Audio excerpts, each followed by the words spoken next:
What is going on, guys? Main Event Star here with a little bit of WWE commentary.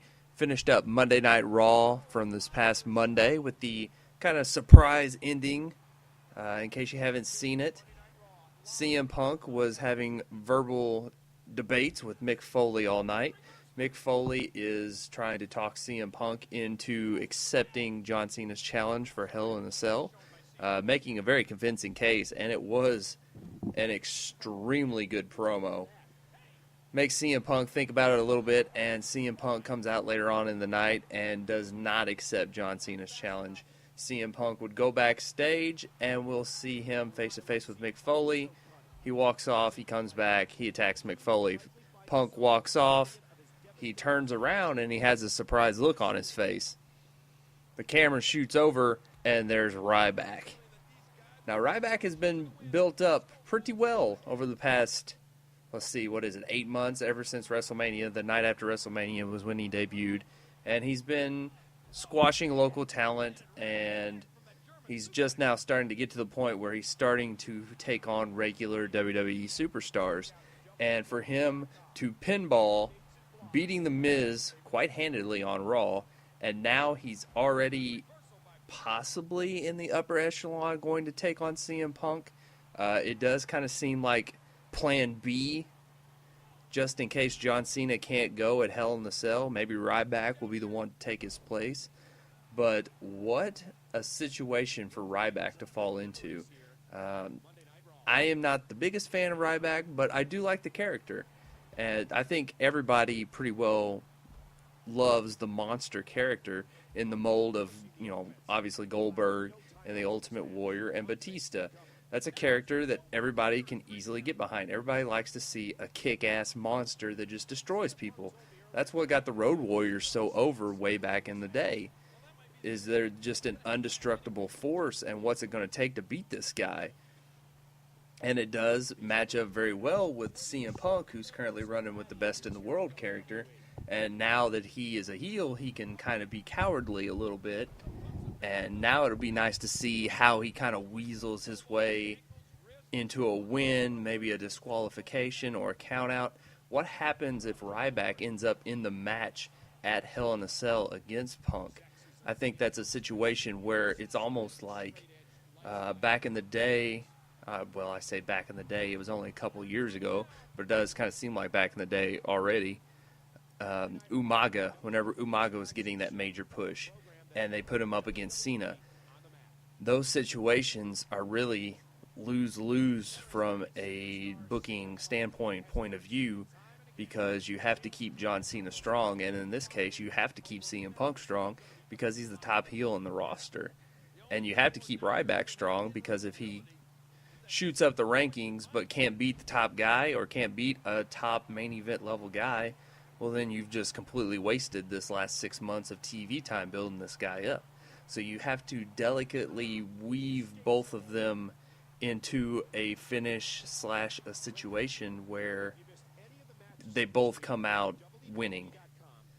Because if you just kill Ryback, that would be a complete waste of your television time. And I honestly thought that they were going to go with CM Punk versus Mick Foley, which I would not be for. At this point, Mick Foley should not be wrestling. I was at the Royal Rumble this past year. I saw him struggling to just get around the ring for the most part. So I am not for Mick Foley physically being a part of a match. But if he's the referee for the match at Hell in a Cell, that would add a whole nother layer to the story. And at this point, I'm pretty well assuming that Ryback is going to just be a mini feud while Cena heals, which is a great plan because the WWE can kind of get a mini test run out of Ryback and to see if he can hang with the big guys while John Cena's recovering. Obviously, they want to build Ryback into kind of a big deal, so we'll see how this plays out. Hopefully they book it smartly.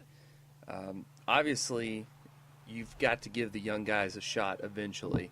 You don't want to end up with guys that are still stuck in that same spot they were 2 years ago. Namely, the example that I can think of is Kofi Kingston and Dolph Ziggler.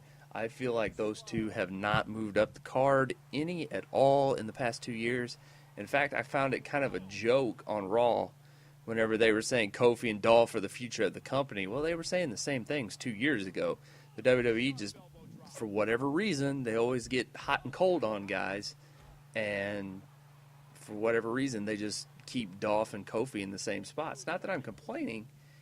It's just, I just wish they would give them a chance. And just, I've been saying for the longest time, Kofi Kingston should have been WWE champion 2 years ago. Whenever he was feuding with Orton and he was red hot, it proved that the crowd could get behind the guy.